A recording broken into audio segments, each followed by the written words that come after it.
Bismillahirrahmanirrahim. Assalamualaikum warahmatullahi wabarakatuh. Salam sehat untuk anakku sekalian yang ada di rumah. Hari ini bertemu dengan saya, Ibu Sukma, hadir untuk mendampingi kalian dalam pembelajaran Bahasa Indonesia kelas 9 semester pertama. Jadi, untuk Bahasa Indonesia kelas 9, materi pertama kita adalah tentang teks laporan. Tujuan pembelajaran kita pada hari ini adalah ada 3 hal, yaitu 3 hal ini harus kalian capai setelah menyaksikan video dari Ibu. Yang pertama adalah kalian harus tahu pengertian dari teks laporan percobaan tentunya, dan yang kedua adalah ciri-ciri dari teks laporan percobaan, dan yang ketiga adalah fungsi dari teks laporan percobaan. Kita lanjut pada pembahasan berikutnya. Ada sebuah pertanyaan harus kita jawab secara bersama, yaitu seberapa penting sih materi teks laporan percobaan ini diajarkan di kelas 9 dalam terapannya dalam kehidupan sehari-hari kalian. Anakku, di kelas 9 ini kalian akan bertemu dan bersinggungan dengan mata pelajaran lain yang mengharuskan kalian untuk melakukan sebuah eksperimen. Contohnya adalah mata pelajaran IPA. Di IPA Fisika nanti ada materi tentang kajian tentang listrik statis. Di sana nanti kalian akan dianjurkan untuk membuat sebuah laporan percobaan. Nah, Bahasa Indonesia hadir untuk membantu kalian menyelesaikan problem itu. Jadi, kita di Bahasa Indonesia akan membantu kalian untuk membuat laporan percobaan secara runtut. Baik, masih semangat kan?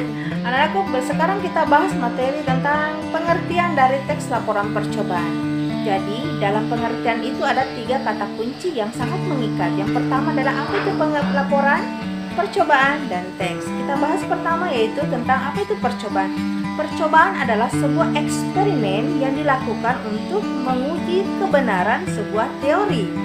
Sedangkan laporan adalah segala sesuatu dalam bentuk tulisan berupa informasi yang kita berikan kepada orang yang memberi kita tugas untuk membuat laporan itu.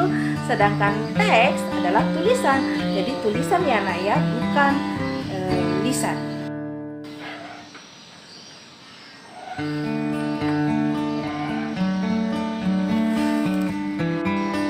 Bagaimana? Kita lanjut lagi. Sudah jelaskan pengertian dari teks laporan percobaan. Berikutnya yaitu ciri-ciri dari teks laporan percobaan. Ada 3 ciri pokoknya. Yang pertama, dia bersifat fakta. Yang kedua, dia bersifat lengkap. Dan yang ketiga, dia bersifat objektif.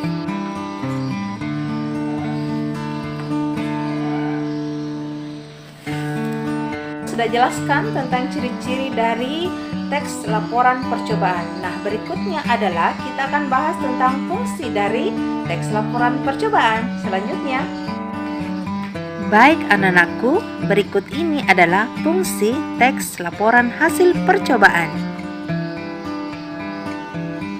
Bagaimana? Sudah jelaskan? Kita sudah membahas 3 aspek, yaitu pengertian, ciri, dan fungsi dari teks laporan percobaan. Nah, selanjutnya kita akan bahas di video kedua, dan sampai jumpa pada pertemuan berikutnya. Assalamualaikum warahmatullahi wabarakatuh.